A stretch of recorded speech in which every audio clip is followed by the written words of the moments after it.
Ration କାର୍ଡ଼ଧାରୀଙ୍କ ପାଇଁ ବହୁତ ବଡ଼ ଅପଡ଼େଟ୍। ଯଦି ଆପଣମାନେ ଆପଣଙ୍କ ରାସନ୍ କାର୍ଡ଼ରେ ଯଦି ଗୁଟେ କାମ୍ ନେଇ କରିଛନ୍, ତାହେଲେ ଯେନ୍ଟାକି ଆପଣଙ୍କର ରାସନ୍ କାର୍ଡ଼ ଯେନ୍ଟାକି କଟିଯିବା।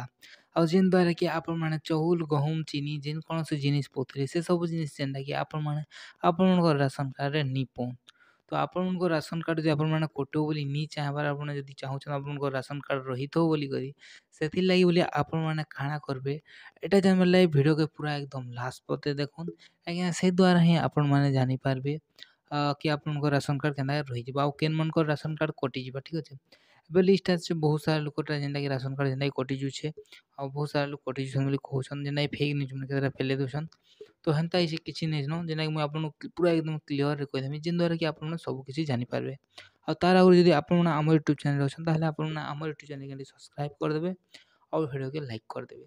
ତ ଚାଲ ଯେନ୍ଟା ମୁଇଁ କହିଦଉଛେ, ଯେନ୍ଟାକି ବହୁତ ସାରା ଲୋକ ଭାବୁଥିବେ ହଁ ୟାର ଏବେ ତ ଯେନ୍ଟାକି ଇ-KYC ପଲେଇ ଆଇଲାନ, ଯେନ୍ଟାକି ଆମେ ଯଦି ଇ-KYC ନି କରମୁ ବୋଲେ ବି ଆମରଟା ଯେନ୍ଟାକି ରାସନ୍ କାର୍ଡ଼ ନାଇଁ କଟିଯିବା ବୋଲି ଭାବୁଛନ୍। ହଁ ସେଟା ଆପଣମାନେ ଠିକ୍ କଥା, ଆପଣଙ୍କ ରାସନ୍ କାର୍ଡ଼ ନି କଟେ, ଆପଣଙ୍କୁ ଯେନ୍ଟାକି ଚାଉଲ୍ ନି ମିଲେ। ଠିକ୍ ଅଛେ। ଆପଣଙ୍କ ରାସନ୍ କାର୍ଡ଼ ଟୋଟାଲି ଯେନ୍ଟା ନି କଟିଯାଏ, ଆପଣଙ୍କୁ ଚାଉଲ୍ ନି ମିଲେ, ଆପଣମାନେ ଇ-KYC କଲେ ଫିର୍ ସେ ଆପଣ ଯେନ୍ଟାକି ଚାଉଲ୍ ନି ପାରବେ। ଏବେ ଯେନ୍ଟାକି ଆପଣଙ୍କର ଘର ଯେନ୍ଟାକି ଆପଣଙ୍କର ଇ-KYC କରିନଛନ୍ ବୋଲେ ସେଥିର୍ଲାଗି ବୋଲେ ଆପଣମାନେ ବି ଯଦି ଘରେ ଅଛନ୍ ବୋଲେ ଇ-KYC କରିନଉନ୍। ଯେନ୍ମାନେ ବାହାରେ ଅଛନ୍ ସେମାନଙ୍କର କଥା ଛାଡ଼।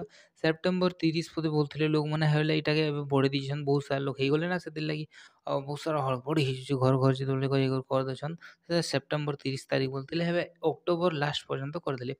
ଅକ୍ଟୋବର ଲାଷ୍ଟ ପର୍ଯ୍ୟନ୍ତ ଯେନ୍ ଦ୍ୱାରା କରିଦେଇଛନ୍ 31 ତାରିଖ ପର୍ଯ୍ୟନ୍ତ। ଠିକ୍ ଅଛେ। ଅକ୍ଟୋବର 31 ତାରିଖ ପର୍ଯ୍ୟନ୍ତ ଯେନ୍ଟାକି ଆପଣମାନେ ଇ-KYC କରିପାରବେ। ତ ସେଥିର୍ଲାଗି ବୋଲି ଯଦି ଆପଣମାନେ ଘରେ ଅଛନ୍ ତାହେଲେ ଆରାମସେ ଇ-KYC କରିନଉନ୍। ଯେନ୍ ଲୋକ ବାହାରେ ଅଛନ୍ ସେମାନେ ଆସିକରି ବି କରିପାରବେ, ନି ଆସିଲେ ବି ସେମାନେ ଯେବେ ନେକ୍ସଟ ଟାଇମ୍ ଆସିବେ ସେମାନେ ବି କରିପାରବେ।